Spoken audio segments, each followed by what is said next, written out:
Hey, what's happening? What's happening? What's happening? Hey, look here. We have Matt Smith on again, and this week was the bye week.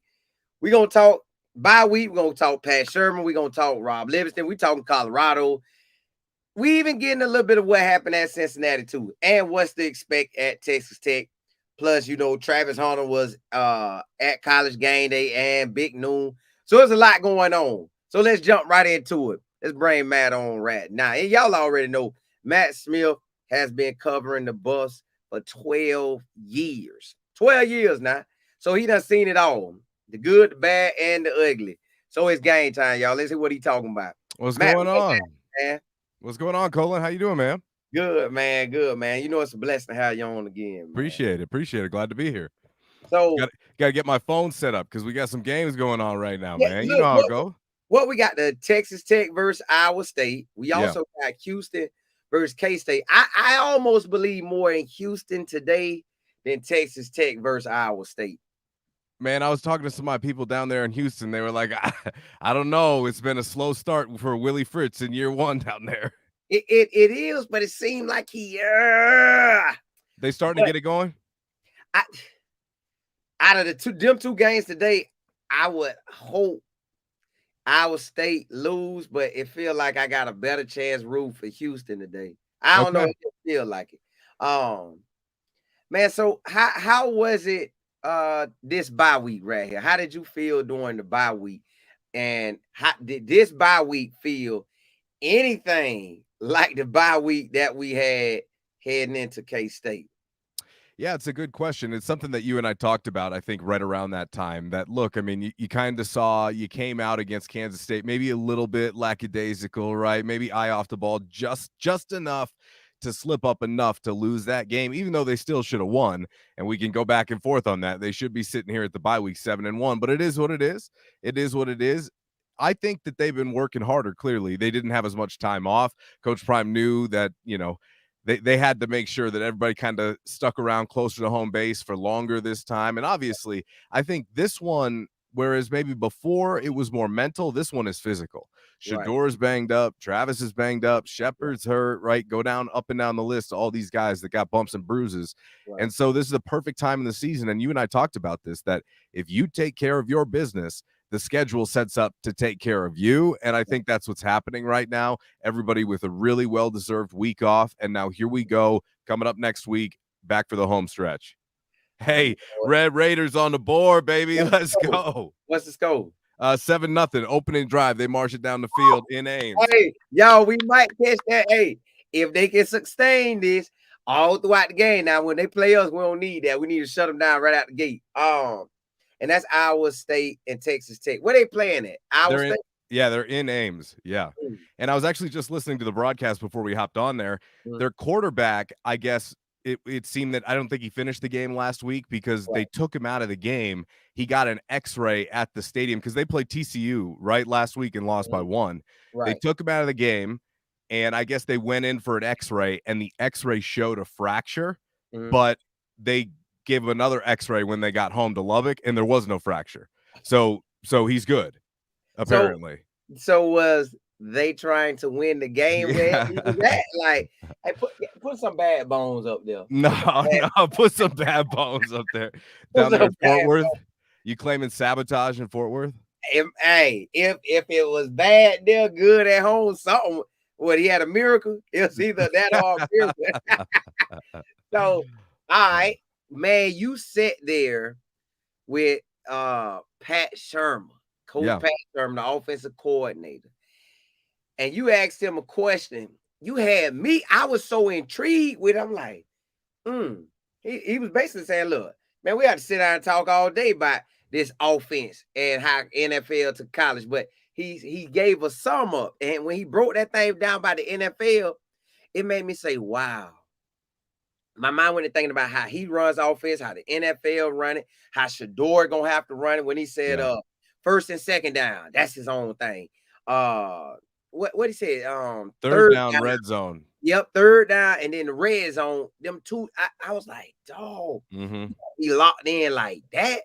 And And then he called it, yeah, man, that's some white wine thinking or something like Yeah, that. that was a good one. I never Yeah, heard yeah. that one before. Man, break that down to me, man. And what you took from that when he was saying it. Because I loved it when he said it. Yeah, I mean, there's just not a ton of different people that can really give you an inside look at what it's like to put together a game plan themselves for both Sundays and for Saturdays. And Right. it's been something I've been thinking about. I really like Coach Shurmur. I think he's a really good guy. You have to understand the background of Coach Shurmur in Colorado. He Mm, was here as the OC for Vic Fangio when Drew Lock was the quarterback, and mm, he took a lot of heat from Broncos fans. They basically made him the scapegoat, okay? They right. said, this is his fault. Your offense is terrible. And look, there was so much other stuff going on with that Broncos team. It's Mm, tough to pin it all on one guy, but it wasn't great. But you right. have to understand the context of his career, too, right? He's a Mm, 25-year NFL coach. He's mm, been a head coach at different spots, but not for a long time, for a very, right. very brief stint. He's kind Right. of been a suitcase at the NFL level and bouncing around to different places. Colin, if it were me, I'd probably be a little bit disenfranchised with the whole thing. Probably the luster, the shine would probably wear off. Like, damn, Yeah. I gotta be moving from here to here to here, and he's got a family, Right. and so I think that process had gotten old for him, and he'd Mm, kind of gotten to the point after his time in Denver where he kind of bottomed out. And he was kind of on the sideline, right? And so doing some consulting, I'm pretty sure, but not really like as a coach. And right. Coach Prime gave him an opportunity as an offensive analyst last year, which was like, okay, you're talking about a 25-year NFL coach that has been a head coach and an offensive coordinator for a very long time, who now has to take a job as an offensive analyst because that's where his career's at. Not a place you want to be. Not Right. a place you want to be. And I saw it in him a little bit last year Mm, at the beginning that he was trying to break out of the NFL shell, right? yeah. Like he was a fish out of water at the beginning of last training camp. He had gotten in late, they hired him late, and he was kind of drinking through a fire hose trying to figure everything out because let's be honest, it's a different game Right. completely, entirely. And Yeah. he probably had less control at this stop than he has in a long time. Let's also call it what it is. So that's an adjustment. And I noticed, he had some NFL tendencies I could tell like right away. And I was like, oh yeah, this isn't that, but he'll get there. And eventually, the one thing that I really appreciated about him last year is when Coach Prime gave him the keys and took him away from Sean Lewis, what Shurmur showed us was an ability to adjust in someone else's offense. I'll give Right. you some brief examples. Okay, we don't need to go through it. But last year, when they went tight end with Hank Zielinskis and made him tackle eligible as a tight end to Right. try and get somebody else in there in the running game, Sean Lewis didn't do that. And what was it, 6 games? I mean, he Yeah. didn't do anything. He was stuck in 10 personnel, and it was getting Shador killed. And then Right. Pat adjusted. It took him a little bit, but the game plan he put together for Arizona was damn near perfect up Yeah. until he threw the ball twice on 3rd and 1 late in the 4th quarter. But Right. even that, to do that in somebody else's offense was impressive. And then the Utah game, he provided a game plan that should have had Ryan Staub beat the Utes on the road. I Right. can't tell you the last time a backup quarterback for Colorado has been competitive, even at home. And that was like, oh, okay. All right. Well, I like that because what I knew moving forward is if they chose to stick with him, that it was the safest you could it wasn't going to burn down under him, if that makes sense, right? Like, Mhm. I think there was a little bit of my skepticism too, because I covered the Broncos for a little while, but he proved it to me in those few weeks that there is something there. I Mhm. still thought there would be a search, but there wasn't, because clearly what I wasn't privy to as much at the time was that his relationship with Shador had become so tightly bonded. And when you have that, you have a lot. And clearly Coach Prime saw what he needed to. And so what I've seen in them is I've seen an evolution of the offense this year. After the Nebraska game, they did things completely different Mhm. in practice, and that was all a directive of Coach Prime to ramp up the intensity and ramp up this. But as far as the X's and O's go, Yeah. that was Coach Shurmur, right? That was him. That was him who was implementing more 11 personnel. That's him implementing, hey, we're going to run the ball out of the pistol instead of the shotgun because there's just not enough ways to run it out of shotgun. That type of stuff. We're going to get Augustive going downhill with a little bit of a head of steam. Yeah. And so I've seen these little steps and these little adjustments and the progress taken. What tripped me up was at the last bye week was our last opportunity to talk to him. Mhm. And what he said was we were asking him about the 11 personnel that they showed against UCF, because I think even you and I talked about it. UCF's former defensive coordinator, now since been fired, Ted Roof, said they were, in 11 personnel 67% of the snaps, and we just weren't ready for that. Well, we talked to Shurmur about that. He said, yeah, that's true, but we're a 10 personnel team, so we'll get back to doing 10. And I kind of turn and I look at Brian and Adam, and afterwards I even said to Brian, I'm like, man, I hope that's not true, because they're way better at it. But it was. They went back to 10, and they could not run the football against Kansas State. It was a program.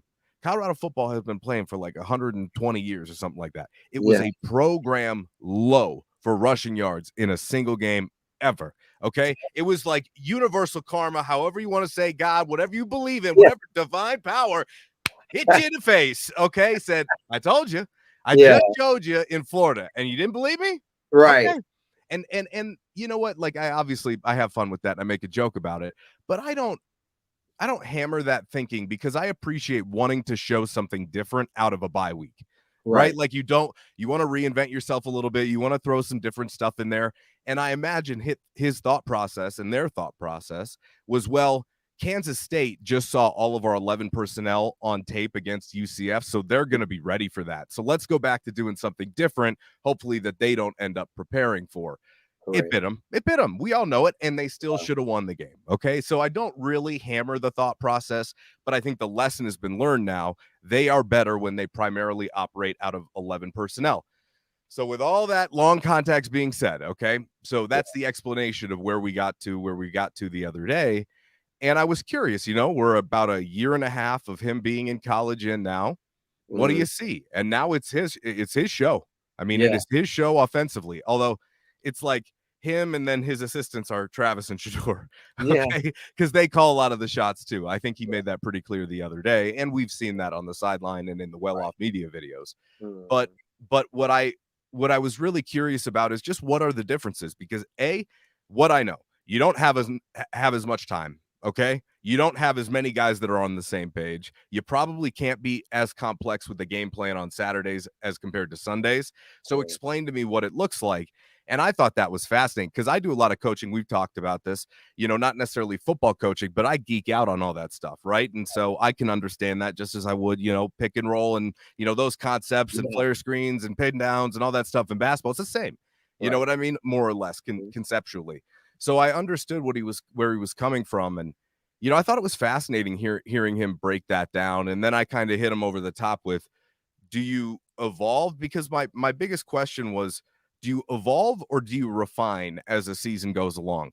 Do you start with a lot and then get down to what your bread and butter is? Or do you start with a little and kind of evolve into what you want to be? And he said, look, it's both, right? You evolve because you want to throw in 4 or 5 new things, but you refine because you want to get better at what you already do well, which is the benefit of practice. And it blew up with coaching Twitter. I saw that the other day. It did, man, because the way he said, he liked what you say. He said, I'm gonna have to take that. I'm gonna have to take that. Yeah. And I like that. I was talking about it yesterday for like a split second. And they always say Pat Shurmur and Coach, Shedeur have a great relationship. But I almost really saw it as, man, let's get you back into coaching. You got a lot of knowledge, so you're going to coach anyways. You'll be able to adjust, and we're going to have enough talent for you to make this work. But you're an NFL guy. Get my son ready for the league. That's really what I see that as. Get my son ready for the league. We already feel he got it, but you're going to be the icing on the top. You even going to help bake the cake to make this thing really, really work. Yeah. And that's how I see it. So I'm like, Shedeur technically, really in some sense, let's really just lock in from January. Let's say January to now. So what? That's basically 11 months. He's been getting NFL information mixed in with college, but I'm pretty sure Shedeur going to be ready to hit it in the NFL because he has Pat Shurmur that's been an offensive coordinator in the league and a head coach in the league. Then you bring in a Rob Livingston, who was a safeties coach in the league, but also he been probably wanting to be a defense coordinator. Rob Livingston probably want to be an NFL head coach in the NFL. So you bring in both those guys. Now he's going similar to what Pat Sherman doing. We going with college and NFL a little bit. We're going with college and NFL on defense. So now both sons are winning off the coaches that he hired. So it's almost like, and everybody else gonna benefit from it. But I definitely see Shador truly benefiting off this move. Well, I think that was where some of the criticism with the hire came in originally, because the thought process, at least from Broncos fans, and remember, there's a lot of crossover. They may be down an hour away in Denver, 45 minutes away in Denver, but plenty of both. And so I think what a lot of people were worried about is, well, did you pick a coordinator for Shador, or did you pick one for the offense? And it's very clear, and it was clear last year if you were paying attention, but that's what the national media, that's what some of the people were asking, right, about the Pat Shurmur hire, particularly people who were jaded by his time with Denver. Well, what was it about? Well, here's the truth. It doesn't matter who you are across the country. What do you think Lincoln Riley and Caleb Williams are doing, right? What do you think, Cam Ward and Mario Cristobal are doing with I can't even remember the guy's name. I was just watching a game with their OC. The point is that if you have a quarterback like that, you want to bring in an offensive coordinator to support him. I think it was more than just for Shador. I think that was a clear benefit. That might have been the main reason to it, Colin. Right. But I think the other part of it was, look, everybody wants to go to the league here. We're trying to create a mini NFL farm. That's what they're doing. It's like an NFL academy. Boulder. Yeah. Okay. Basically. So what we're going to do is we're going to bring in a guy who's been a head coach in the NFL, who also played on the offensive line, who's coached on the offensive line. So I probably feel a little bit more comfortable going with Coach Lodeholt, who technically hasn't had that job title before, even though Coach Prime and I got into that last week about job titles. It wasn't. Yeah. He technically hasn't had that job title before, even though he's been a pro and, he's superseded that level, which is basically what Coach Prime was trying to say. The point was, you have an experienced guy like Pat Shurmur, who's an extra set of eyes overseeing everything. So if you need a little wisdom sprinkled in here or there, right, a little dash of this or that, I think he's there. And yeah, again, which is why Coach Prime also wanted Mike Zimmer. I mean, we also realized that, right? Robert Livingston wasn't his first choice. It was going to be Zimmer if Zimmer didn't get the job in Dallas, and then he would have had two former NFL head coaches as coordinators. I think he loved that idea too. Now it's worked out quite well. However, that I think was the original plan. And that thing looking good too, because now you got all the scouts. You got not the scouts, the recruits. Now the recruits get to come in. And now we're talking about them hundreds of years of NFL experience.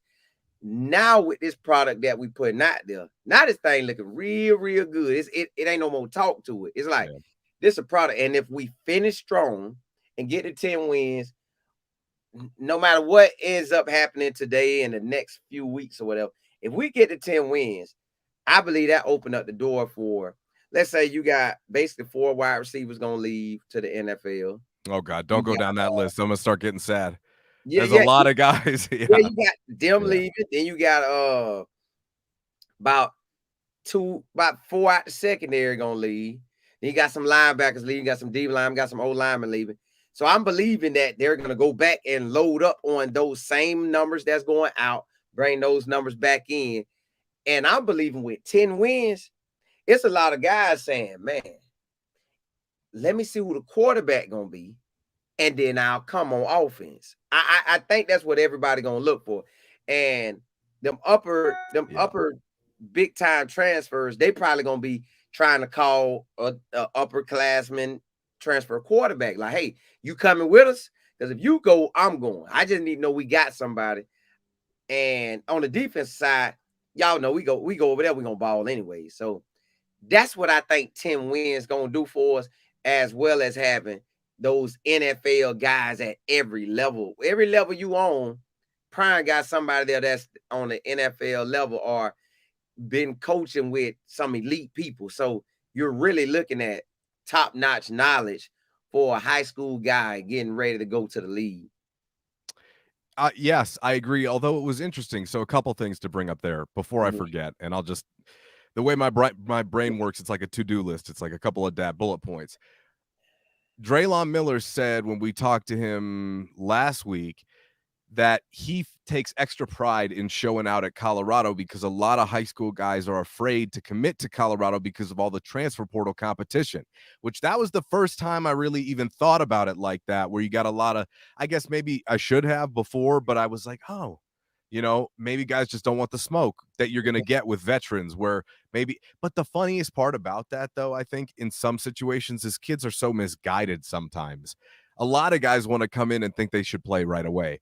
There is such a small percentage of freshmen that really contribute right away. Now, if you're about it and you can do it, you're going to play here. I don't care what you are, freshman, sophomore, junior, senior, right? I don't care where you transfer from. You know what I mean? Recruited out of high school. If you can go here and they'll put you on the field. So that is the one thing that shows out with the way they do things. It's obvious. If you can play, you're going to play. So don't even trip about that. But it is interesting to hear that's kind of maybe going through the heads of some of these 17 and 18-year-olds. And I don't know about you, but as I get older and older now, it's harder for me to relate to these kids more and more. I'm starting to see what all those old people were telling me all my life. But the point is that was an interesting notion. You bring up the quarterback. I've been saying this now for a while that the dominoes will start to fall once you get the centerpiece of that class, because that's what it is. Everybody wants to know who's the successor to the throne, right? Who's going to take Shadur's seat? Well, if it's Juju, great. Let's get that done. Problem is I don't think Juju is going to commit till, and I got no inside knowledge. This is just all my speculation. I think Juju will commit when Jordan Seaton did last year. What incentive does Juju have to commit early? Other than if you want to get other good guys and give them more opportunity to make that decision, you do it now so that they can do it. You know what I'm saying? Mm-hmm. So we'll see. From a quarterback perspective, I think you're right. I think it probably ends up being a transfer. That's my official prediction. Which I don't know. If they want to win right now, that's probably their best option anyway. So we'll see how it goes there. But you're right. If they had that piece, man, think about how much easier it would be to get some of these other kids who are sniffing around the program right now with the momentum that they have, which is why I say, all right, like if it's Juju, hey, you want to do this? Because if you want to come here now so we can get, so everybody else knows that we can fill up your class. That to me, and it's hard to convince an 18-year-old who's getting courted and wooed, and you're getting all these free trips, and you're getting every time you show up, the students are painting their chest, Juju. Like it's tough to want to go, you know what? Okay, good, I'm in. But who knows? So I think he's going to go to Indiana, and I think he's probably going to make the return trip to USC. I was listening to or reading or somebody put that out there. So my guess is that one probably doesn't happen for a little while, but we'll see how it all plays out. But yes, it's quarterback. And the other thing I wanted to say, you brought up the 10 wins. I think I have to walk something back. I've been telling you. I think I have to walk something back. I've been telling you that if they get to 10, Coach of the Year is an automatic award. Well, BYU still hadn't lost and Indiana still hadn't lost. Okay. If those two teams go undefeated, I don't know that he's winning it. And here's why. First of all, BYU was picked to finish below CU in the Big 12, and they're undefeated. I know their schedule is worse than CU. I get it, and they didn't come from where CU came from as a program. We all understand that, but you have to think about writers here. And then the other one is Indiana. Indiana's never had a 10-win season, like ever in program history. Not to mention, I'm pretty sure they were picked 16th or 17th in the Big 10.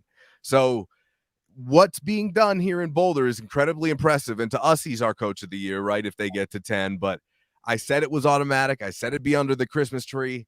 I might have to go down to the trophy store if Indiana and BYU go undefeated and pick up one myself and write coach of the year on it. Cause I don't know if the writers are going to give it to him. We've been trying to figure that out too, because I want to say Pitt's still undefeated as well. Is Pitt? I think Pitt's still undefeated. Narduzzi's undefeated, huh? I think he is. So I'm thinking, are they really? Now you're gonna make me look at this. Now you're gonna make me look this up. I'll look it up. Hold on, I'm gonna tell you now, because Pitt should be and still is. Should be and still is. Let me make sure. I know chat's yelling at us. Yes or no? Yeah, they are. They're 7-0. They play SMU tonight in Dallas. Game. And listen, that's what made me think they won't even show Pitt love, because they ain't even got Pitt game where we could all see it, and both them teams good. Yeah. So I didn't even know they were undefeated, bro. It's the ACC. That's what I'm saying. So you got Pitt undefeated. You got Mario Cristobal. If he might still be undefeated right now. Did he win? Mario Cristobal? Yeah, they won. Miami came back and beat the tar out of Duke at the end. Okay, so They tried to run it up on them though. Cam was trying to get some Heisman stats there at the end. They're up 53 to like 30, and he's throwing the ball and trying to score at the end. And then your Indiana game, you got Michigan State saying, Yes. That's a surprise. It's 10-0. Michigan State 10 points, Indiana 0, but Indiana on Michigan State side. And then the Oregon game versus Michigan, because you know Oregon undefeated. You could also throw him in for coach of the year. You know who I just did you see how I ignored him? Did you see how I ignored him? You Yeah, can't win coach of the year when you got a cupboard that's loaded. Come on, man. Yeah, they gonna give. No. Yeah, you got to give him their flowers. He's a hell of a football coach. Just became bowl eligible in 1 minute and 41 seconds. So they probably ain't been bowl eligible since 2013 or something Mason? Like that. Maybe Coach Mason. Maybe. Yeah. So it's been a while. Then you got Texas Tech right now putting that 10-0 on 10-3 on Iowa State. So we need that. K-State and Houston delayed. I guess I don't know what's going on in their game. I heard there's some really bad wind and thunderstorms down in like the Midwest, that kind of southern area. Yeah, they getting it. So and there's some crazy weather in Stillwater for Oklahoma State today too. Let me see. I heard about that. You see that Arizona State's a 4.5-point favorite at Oklahoma State today. If that before the season, if you would have told me that ASU was going to be a 4.5-point favorite in Stillwater, I would have told you were crazy. It's 7-0, right? It's 7-0 right now. First quarter by the end in a minute. That's wild. And UCF 14-0 on Arizona. Yeah. Well, I'll tell you something. CU, they ended Arizona's season. They made it basketball season in Tucson when they went down there. They did quickly too. Yeah. So that coach of the year is up now. I don't think awards will be given out until December the 14th. Now I don't know when they close everything down, because I think that's when the Heisman giving out December 14th. So if the cookie crumble and Iowa State lose today, BYU lose next week, and Iowa State lose again, K-State lose today, and we went out, we off in there now.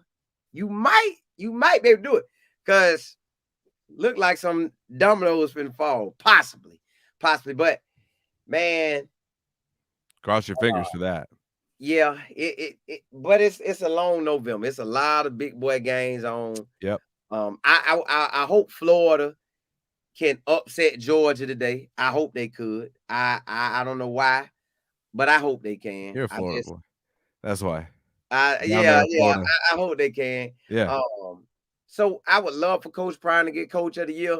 But like you said, you got Indiana still there, Pitt still there, Oregon still there, BYU still there, even Iowa State still there. Yeah. I didn't even mention Matt Campbell either. That was an omission on my part. Yeah. So my point is that I was telling you is a lock because I expected at some point it's Iowa State. It's BYU. You're not going to trip up.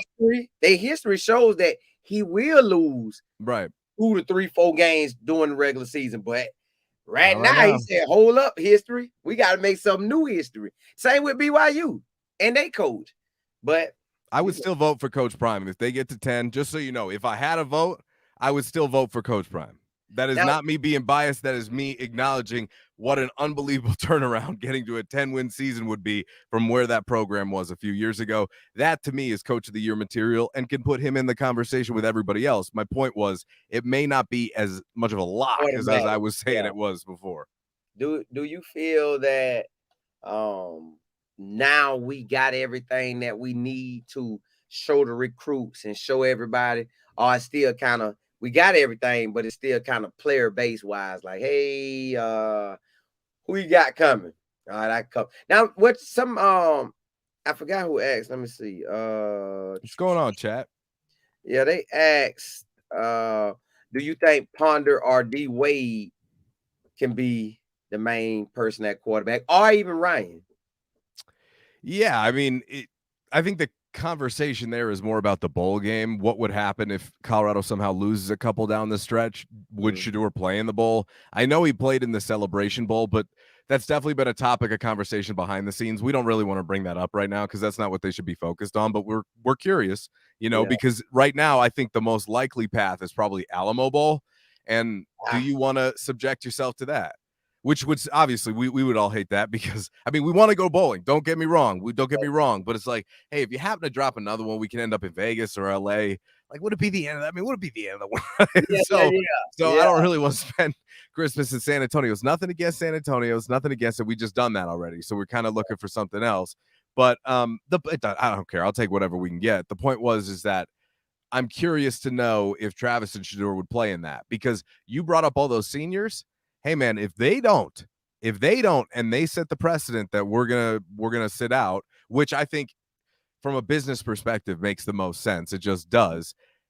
Then I think you're going to see a lot of guys sit out, and then he's going to bring a skeleton crew down there, and you never want to get crushed in the bowl game either. We've been there before. I mean, they got killed in the Alamo Bowl. The last two bowls they've been to was the Alamo Bowl, and they got destroyed both times. The first time they were so beat up that Mason Rudolph and James Washington and that Oklahoma State team, they killed them. And then the next time it was Texas, like Sam Ellinger and that team. Oh, I remember. Yeah. It was the COVID year, and Carl Durrell brought like 48 scholarship players. They brought like nobody, and they just got destroyed. And so I would hope not to see that because that's no fun. However, I mean, look, if they're going to be 1 and 2, the only reason you would probably play in a bowl game is to boost your draft stock. And I don't know that the only thing that would really hurt their draft stock is getting hurt, but it's going to be tough. I know Coach Prime's going to want them to play in that. I would think if it came down to one of them bowls, the whole world going to be watching. I know. To see what Coach Prime actually does. I would think they were going to play that last game. I think they probably would the whole game, yeah. But get in maybe 2 or 3 drives, go score, and say, hey, we're passing the torch to the next guy. Stop gets it the second half. 2 or 3 rounds in, get you 14, 21 points and say, hey, this y'all, we got it now. Let's run it. Because he does want the bowl win. You do want that win. You don't want anything to happen to your number 1 and number 2 pick. You don't want nothing to happen to them, but you don't want to think about it like that too. So I think they'll play. Man, I know. Crazy. It's coming. I know that is coming, but I think Coach Prime. Man, let me add another wrinkle. Yeah.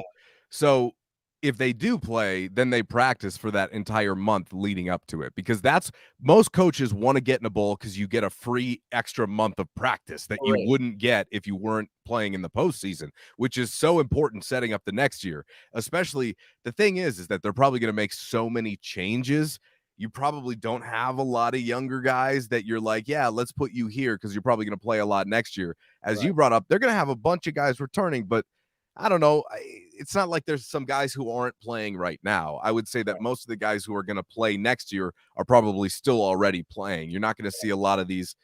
Maybe you will. Maybe that's a bad assumption on my part. The only point is you got an extra month of practice. And if Travis and Shurmur aren't at that practice, I feel like it changes the dynamic of the team entirely. It really will. Right. So I don't know. I don't know how they go about that. And let's hope they make the playoff and we don't have to worry about that. But it's in the back of my mind. Oh, that's crazy. That's gonna be a situation. 1 month. Like it. But for some reason, I think they play because I think if your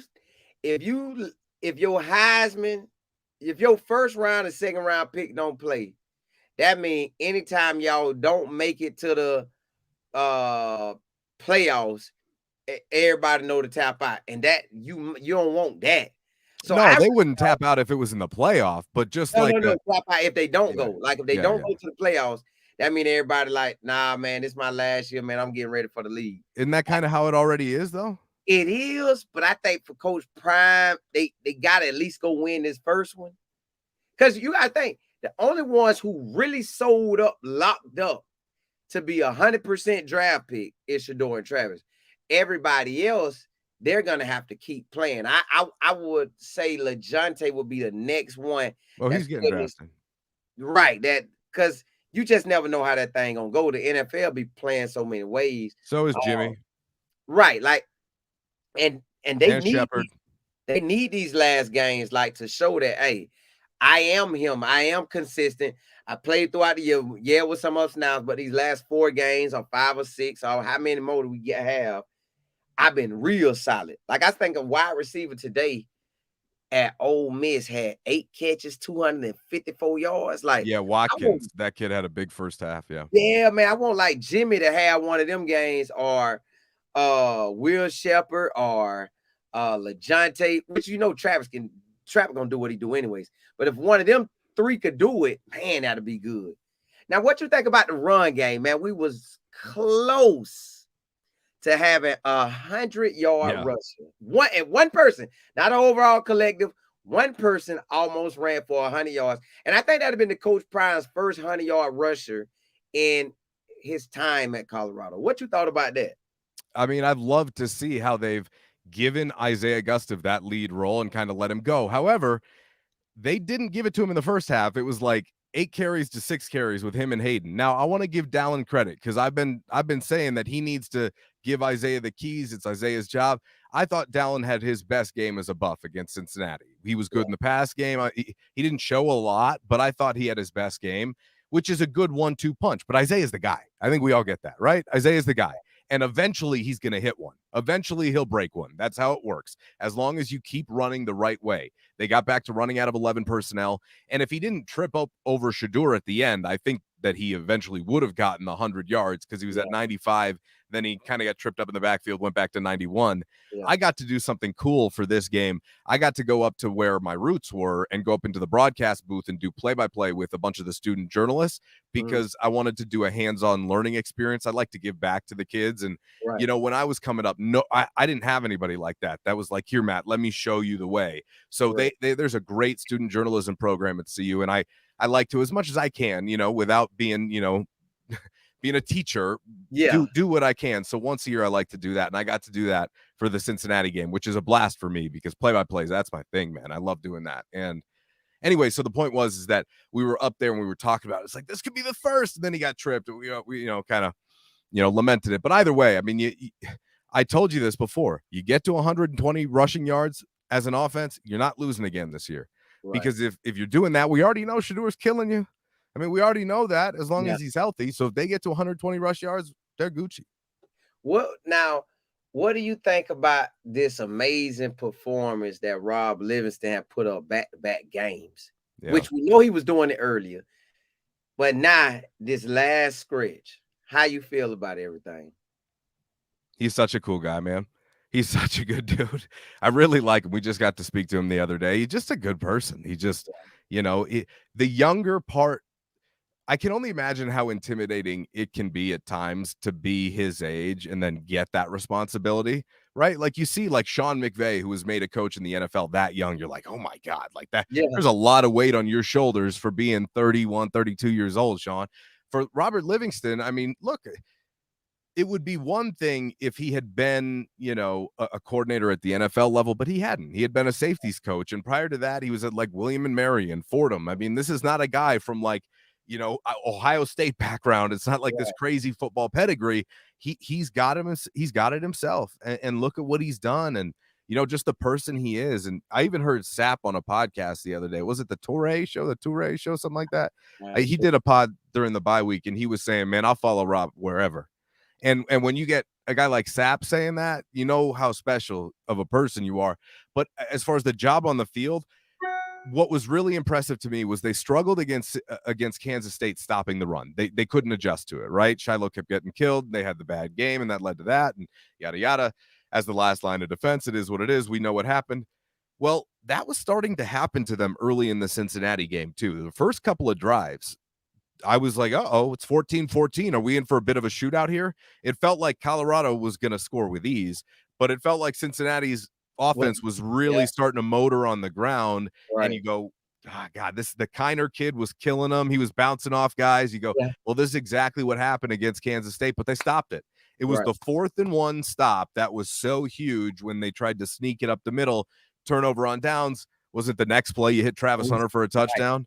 Right. And the rest was over. It swung the game. So very impressed. Now, Robert Livingston's defense in the second half has done a great job of locking teams down. That being said, and unfortunately, I didn't have the one-on-one with Pat Shurmur because I have about 15 different things to ask him.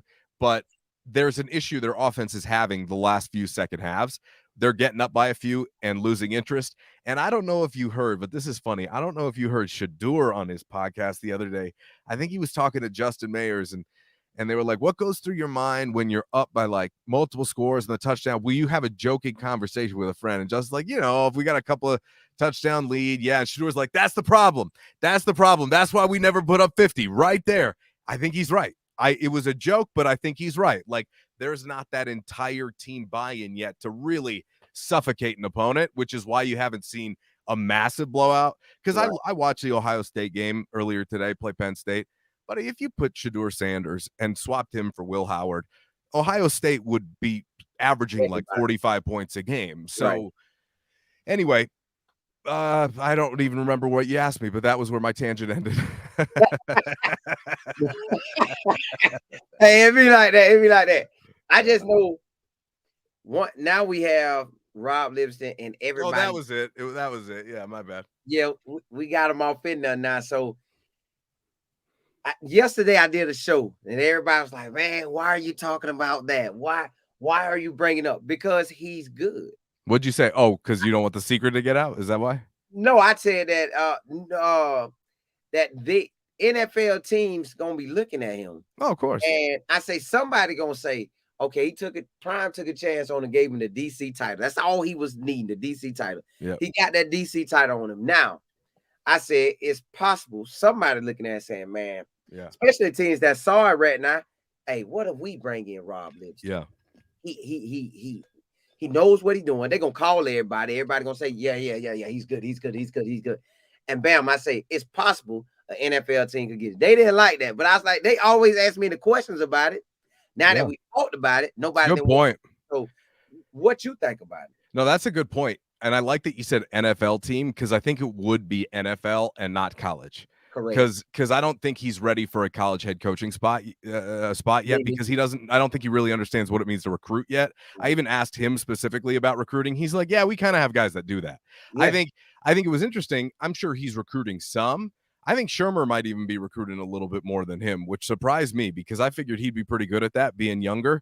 But I think they're trying to keep him focused and keep him dialed in, being a little bit younger. Just like, hey, we're going to take some of that extra stuff off of your plate. Corey and, Devin and those guys, we'll put them on it. They're going to handle that. And you just focus on the ball, man, and your family. Because he does have, young kids. Not that the other guys don't, but, he's got a lot on his plate. So I think you're right to bring up NFL.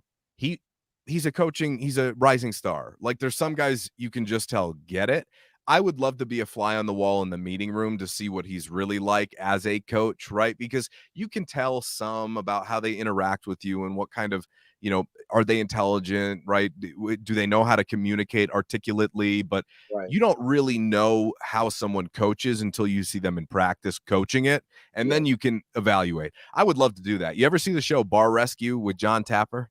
You see that guy? You know who I'm talking about? Twice. Yes, I seen him once or twice. Yeah, he comes in. You got a bar that ain't working, a restaurant that ain't working. He comes in and then yells at your whole staff who's like licking their fingers and putting it in the food, like that type of stuff. Get out of here. They rebuild the bar and yada, yada. I want to do that. I want to be that guy for coaches. Just go around and be like, what are you talking about? No, stop. Did you think this kid understood you? Stop. Just take a step. I'm not saying that happens here, but my point is that's how you evaluate coaches is in practice. So he's a rising star. I don't know how long he'll be here, but I am very, very glad that Coach Prime took a chance. And I'll say last thing here. When we talked to him at training camp, he said something that really struck a chord with me because I can relate to having had been the guy who had never been given a chance and felt like I'm ready for it. Obviously, I just need that moment. Correct. And when that happens, whoever gives you that chance, I will never let you down, that type of a mentality. Yeah. He said that to us unprompted about Coach Prime. And that was when I knew I'm like, okay, this guy has it, man. Like this guy is going to work his tail off to make sure that he doesn't let him down. And he knows, and he's very aware. And so I got nothing but great things to say about the guy. to me, it was almost like he had no choice because I think, because he stayed with Cincinnati for a long, long time. I think he was like eventually saying, I know y'all gonna get it to me. I know you're gonna get it to me. Well, they might have was saying, hey, you gotta get the experience. Well, how am I gonna get it if you don't get it to me? Now with Coach Prime, Well, the main spotlight, knowing that you got NFL talent on defense, knowing that you could come in and do your thing. Then, like I told everybody, I said, y'all, he came in not bringing a linebacker coach, a D-line coach. He just came with him and had to just adjust to what was around him. And he's done it. So I say, I know they all saying, my goodness, Rob Livingston is the man. We're gonna bring him to the NFL. And you know what? You know what? The Tennessee is sorry. You know, Tennessee's sorry. The Jets are sorry. The Giants are sorry. We're gonna bring this young man in. Let him be the DC. And I got plans to make him the head coach. I think he want to be an NFL head coach. I just really do. I think DC NFL head coach. That's how I see him. That may not be how I play out, but that's how I see him. And I ain't trying to rush him. I just know a lot of people was asking me about it. So when we talked about it, nobody didn't want to talk about it. It was like, nah, stop doing that. So I was like, now how they want to talk about it, but then don't want to talk about it. So yeah, that's where we at with that. I just think that's an NFL dude. And I agree. I just think he's a future NFL DC, a future NFL head coach. I just do. I really do. And you know, you get Pat Shurmur got his wheels back running. Man, somebody might say, well, Pat doing good down there. We might need them. We might need that. So you just never know. And I ain't trying to get nobody out because I think right now, I honestly believe the way Coach Prime be setting this thing up, he's already operating in a sense where, okay, I had Lewis here, but I had Shurmur. All right. I have Rob Livingston here, and I also have George Hilo and Hilo. Yeah, so it's like, hey, I'm ready. Hey, they hop. And then I was telling everybody, like, look, y'all, Prime said it himself. Hey, I don't know how long I'm gonna have him. So what's the difference? But yeah, that's where we at with that. How many years do you think he'll stay? Who? Coach Livingston? Yeah. I don't know, man. That's a tough one to project because you never know who comes calling, what type of opportunities are out there. Now, I think what's interesting is you bring up a pretty good point. There was, and I wonder if this would have played out. I wonder if Livingston was the defensive coordinator in wait, and then just another year, Lou Anarumo didn't get a head coaching job. I never really thought of it like that. I think that's an interesting way to put it, Colin. And now that you mentioned that, now my wheels are kind of turning. I think that might have been how it went, which is why I think Coach Prime said what he said to me the other day at the press conference. What was it, last week, when we kind of went back and forth on titles? Not that I went back and forth. I was trying to get my question out. It looked like a back and forth. I was just trying to ask my question. Yeah. The point is that I think that was what he was trying to say without saying it, was that, look, he was going to be the guy. Anarumo just never got the job. Because, I mean, Anarumo has interviewed for, I don't know, like 6 or 7 teams, maybe more, to be head coaches over the last 3-4 cycles. So that's a good point you bring up. Because you got to think, what if that guy would have got it? He would have said, hey, I've been working with Rob the longest. Yeah. Rob, come on with me. So it's a lot of things got to play out. And I wasn't saying that in a bad way. I just know everybody was asking. And I was telling them, Coach Prime already be having stuff set up. Well, okay. So it's like Nick Saban almost. Nick Saban have a bunch of coaches on staff. One leave, one already there, or I go get another one. But somebody already there where I already believe in them. I know he done said Coach Dan is a future DC, future head coach at the Power 5. So that's a guy on your roster. You bring in George Hilo. George Hilo was with Jim Harbaugh and Nick Saban. Yeah. So we know he like that. Yeah. And he has, I don't think, never had the title. Now, I think he's been pretty impactful too, by the way. Right. He is, because Rob Livingston said one time, one of y'all had asked him, he said, hey, I come in from halftime, George Hilo out there, bam. Then he said Mathis, Hart, and everybody else go down the line, but the first name he said was Hilo. So I was like, oh. Did you see there was a clip floating around of Hilo working the whiteboard at halftime, I think, of the Arizona game? That was impressive. That's what somebody was talking about. That was impressive. Yeah. Yeah, but you're right though. He's also credited Mathis, and everybody has great reverence for Mathis for being their red zone guru, which is why in the red zone especially they've been really good on defense, and I think offensively too. They have some good concepts that Mathis helps out with. See, so Yeah. you just never know who getting ready. I just know now with Coach Prime in Colorado, I believe he's in the best situation. Ain't no need to go to another school. Ain't no No, need to do nothing because no. he could run the Big 12 year in and year out. And he could turn it into one of the best programs. And I believe eventually we'll add in enough of those freshmen that they'll start turning into sophomores and juniors and seniors that it'll take over where you don't have to have as many transfers. Yeah. But I believe that's down the line. Like right now, we're trying to win. Well, they're And taking away that portal window too, right? Like now they're only making it so you only have X amount of days to transfer. They're not. I think it's the what is it, the spring portal before spring or is it after spring? One of those they're removing so you don't have as many options to transfer. You can still transfer as much as you want. You're just not going to have as many opportunities throughout the year to do it now with revenue sharing.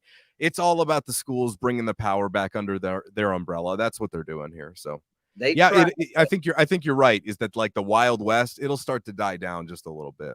because I just think we'll get our transfers, but we're gonna get them freshmen. And as all those guys keep growing, I just think it'll start balance where, like how you said, D Miller had that. Everybody got that thought. Well, you might not play, but now if you don't have to look at it as you're gonna play as a freshman. But if you do, you really are like that. But if you don't, you still have time. Now you're growing in the program and you showing that you're an amazing scout team player that they might say, hey, bring him over for a couple plays. Like the running back Hood. The running back Hood, you can use 4 games. They could have him out there I've been waiting on that one, man. I've been waiting on that one. He could get that opportunity. And then I want to say you said it, or thank you, possibly, but maybe not. That the bowl, everything after regular season don't count on your record. Mm-hmm. So that's even better. Yeah. Yeah, I mean, you get a lot of guys other playing time, right? Some younger guys in those bowl games, which is one way you can go about it, which is if you got a lot of guys that opt out, a lot of coaches use that as like a dress rehearsal for spring ball, essentially. But yeah, I think it's an interesting point you bring up. There's a couple of guys we haven't seen on this team yet that maybe they want a strategic red shirt. Brandon Hood is number 1 on my list. I think for at least one game, they got to give him some touches. I think conditioning has been an issue for him, if I'm just reading between the lines appropriately enough, and they want to make sure that he can handle that. But I liked what I saw out of him in that open practice that they had, the one down there in Denver. So, look, I think it's interesting. I think they've got a really good cohesiveness right now with the coaching staff. I think they've gotten a lot better, and this is something that Coach Prime really hasn't wanted to acknowledge very much, at least publicly, that they're better than where they were last year. I think sometimes, and I get this, that he doesn't want to show vulnerability because people jump all over him about it and beat that, drum rather than all the other drums. So I understand. But I think it's important that we highlight how much they have improved mid-season to have a facelift, to have a turnaround. To me, that's almost more impressive than, if you've got your 5 stars and you're just running away with it, because now you've showed us that you can face adversity and you can coach your way out of it, which was a concern after last year, at least for us here in Boulder who weren't familiar with everything because of how the end of last year went. It was like, man, there was a lot of other stuff that played into it, but they just couldn't get out of that cycle last year. But they have now, and they flipped it. I mean, I went back and I watched some of the stuff that I said after the Nebraska game, like, hey, man, this is it. You've got right now, because if you lose to CSU, this thing will go in a direction you don't want it to go into. So you're going to lose. What's going to happen if they would have lost that? It would have been the UCF game. What happened to UCF? They lost all those kids. Kids hit the portal. Kids left practice. That's what would have happened here. Promise you that's what would have happened here. But they didn't, and they got things on the right track. They're playing the right way. Coach Prime's talking about them being a better football team when they're balanced. Like, they've learned who they are now. They're developing a legitimate identity. There's consistency there. And hey, man, I feel pretty good about these last 4. Although right now Texas Tech's still leading at Iowa State. I see that, and they're making them kick field goals. Yeah. And UCF just running away at Arizona. Are they? What's that score? 21-0. Ooh. Is Harvey having a big game? I think Harvey was going to have a big one in that one. Arizona's, because they lost their linebacker, they won't be able to stop the run in that game. let me see. UCF. Yep, he got 94 yards and 2 TDs There all, you go. There you go. and he catching the ball too. Hey, let me address one thing you said about Coach Prime leaving. No, no, that's over. That's out. You know, Correct. everyone's like Florida State. Do people not realize Florida State burned that bridge? That's done. You don't unburn a bridge. You're not building that bridge back. That's over. Florida State's out. He's never associating with them again. Am I wrong? You know, you're 100% right. It just feels like he won't go there at all. No. It ain't They said nothing no. do. So you know what? Bet. Sounds good. We'll see you. Yeah, that's the guy he is, which kind of the guy I am. You don't want that? Sounds good. You want me? Fine. We're just not going down that road again. We're not. See, and then Coach Prime got this saying that he loves to build something instead of coming to something that's already the 4-5 stars. Yeah. He has to take what he's doing right now, rebuild in Colorado, and I think this is the sweetest move to the chip every year. Like, win out and you win them. Easy. Win Nobody out. bothers you here. You can do what you want. You have the keys. You got it all set up the way you want. Nobody says anything to you. You could be yourself. Because I was watching that video of him and, you know, Bucky and Travis down there at, you know, Prime Ranch or wherever he goes back home in Dallas. And it's wide open spaces. It seems to me that's what he enjoys the most, is just not having a lot around you, which is why I told you last time, I was like, I don't understand why people keep saying SC. Doesn't seem like that's his bag to me, but. Yeah, because like the Big 12 is set up for him to be the Texas, Oklahoma of the Big 12. He's the star of the show. Yeah, he'll be the prime of the. When you look at the Big 12, they're gonna have pictures of him up there for all Big 12 magazines this year and all that. They'll have us in the top 5 returning teams. They should. They'll have us probably in the top. And that's why it's no point to leave. It's like you got it made in the shade here, and you could run it like Florida State used to run in the 90s, like Steve Spurrier did on them chip runs, like Nick Saban on the chip run, like Clemson on the chip run, or George on the chip run. He could run it. This is his. It's like, hey, Big 12, this is my playground. I'm here, y'all. I'm the boss. I run this. Everybody else, just get ready for your L's if you're on my schedule. Yeah. Or a close game, but you're still going to take the L. Yeah, when you come to play me, it is a show. Like that, I feel like it's his. And we could get to in Miami when they was in the Big East, when they made them runs, or when they just made runs anyways. When you got that run, I think he has that opportunity to make that run. Not that nobody else won't be recruiting. And I know NIL and all that stuff switch up, but you got a lot to like here. You got Travis Hunter sitting up there when he on the Heisman. We got a bye week. I don't think nobody has ever been on ESPN College Game Day and Fox talking about the Heisman. I don't think that ever been done. Ever. So to me, that's Constance. That's who that is. I woke up this morning, I opened my phone, somebody said Travis is at Game Day and Big Noon. I said, Constance, that's her. She kills that, man. She's the truth. He represented on that. So now you got Travis Hunter. At least I assume that's Constance. Right. Yeah. Travis Hunter, which means Colorado, which means Deion Sanders. So both of them, we on a bye week, but we really ain't even on a bye week because the whole nation talking about us. So that again, everybody, when I was in high school, I wanted to watch College Game Day. Now you have the Big Noon. So now you got two things. You can flip back and forth. And now you like, Colorado looking like the spot. Now check this. Because I don't want to hold you too much longer. No, you're good. I got time. Okay. So check this out. You have, say we go 10-2. And the cookie don't crumble the way we want it to. And I ain't talking about crumble cookie. And we go 10-2. Iowa State lose today. K-State take an L whenever the game come on. BYU go undefeated. And our defense and offense ball out all 4 games. Do you think the college football committee will give us because 4 teams going to be in off the conference. The 5th team is the group of 5. So that's 5 teams automatically in. And now you have 7 more teams to put in. Do you think we will be one of those 7 teams? If Iowa State and BYU go undefeated, is that what you said? No, Iowa State lose 1. They got 1 loss. K-State lose 1. And BYU, just say BYU going undefeated. and we don't get into the No. Big 12 championship game, you don't think they'll No. place us in a at Mm-mm. large or something? No, I think one of Iowa State or BYU has to trip up twice. I think, and Kansas State also has to lose. Right. That's why today's game against Houston is so big. I thought that maybe there was a chance, and maybe there is, because you have to remember, it's not like this committee is picking this based on rankings. They're picking this based on ratings. Who is going to watch? How many eyeballs can you draw? However, you also have to make it somewhat fair. You can't be like leapfrogging Colorado over Kansas State and Iowa State if each of those two teams have one loss. You can't do that. So I think they're still going to need some help, which is why, we kind of talked about it after the Kansas State game, how that one's just going to kill you. You could be looking back at the end of the year going, we blew it there, unfortunately, if these other teams don't trip up, which is why you control your own destiny to a degree, because you've got to get to 10 to even have a chance. So that's really all internally they should focus on, but they don't, because to have a chance, you have to have other teams lose. So I think as far as college football playoff goes, they're probably going to have to find their way into the Big 12 championship, unless for some reason Kansas State loses another one, which would give them 2. And then right now it stands Iowa State, BYU are both undefeated.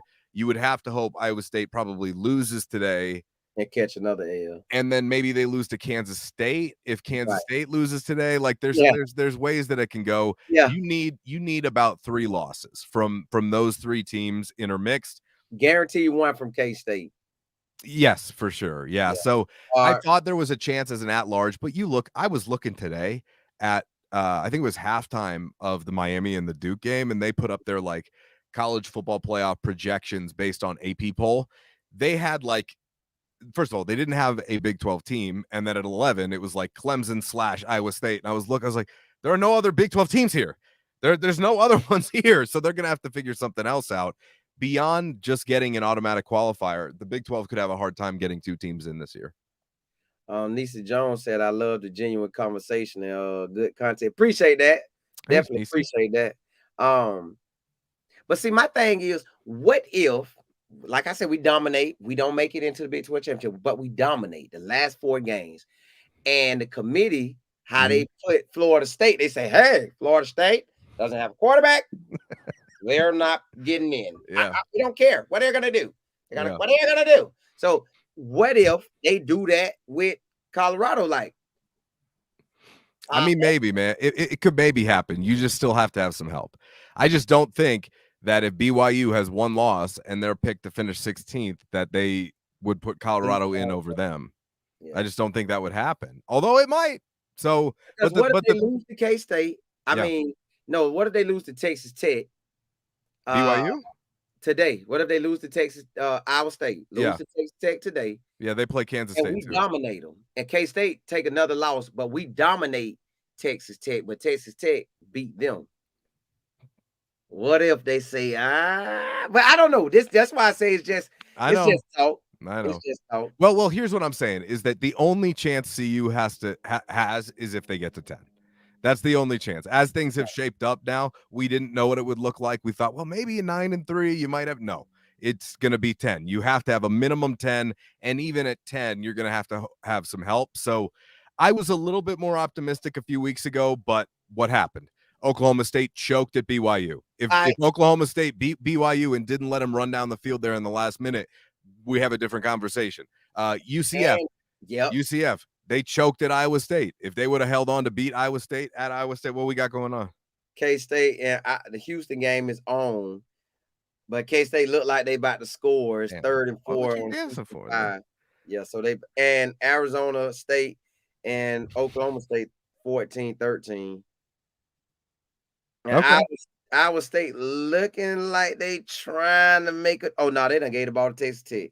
Kansas State scored. That game's over. I told you. I talked to a buddy of mine who runs the Houston. Let me see. Hold on. Let's see what Houston did. Let's go play by play. All the plays. K-State just had the ball. Oh, bro, they marched down the field. Yeah, I'm looking at it right here. Yeah, they marched right down the field. They did. Well, that was kind of what I was saying. As I was talking to my buddy who runs a sports station down there in Houston. He offered me a job in Houston this summer to come down there and do middays, but I was still trying to work full time here, and then all that other stuff happened. So I was talking to him, and he was like, "Yeah, no, not this year, not this year. It's not going to be them. If somebody gives you a win, it's just not going to be them. Somebody could do it, just not going to be them. They might not. Look, They might. listen, I'm counting on Houston for So you're an telling me upset there's a chance. with K-State or Hey. BYU. Hey, Kansas State still has to play Arizona State, Cincinnati, and they're at Iowa State after this week. Those are 3 games they could trip up in. Two of them are at home, but they could trip up. They're not a great team. They're very solid though, and they're not going to beat themselves. And you have to stop the run, which a team like Houston, who's been struggling this year, I just don't know if that's going to happen. Yeah, I know. With just thinking about the Heisman race, I really think it's down to Travis Hunter and Cam. I think it's Dylan Gabriel at Oregon. Yeah, and Cam. Let me see what. All right, let's see what he's doing right now. Let's see what he's doing right now as we speak. I wouldn't vote for him. I think Shurmur's better than both of those guys, but Oregon has it. They're undefeated. Indiana came back. It's 10 to 14-10.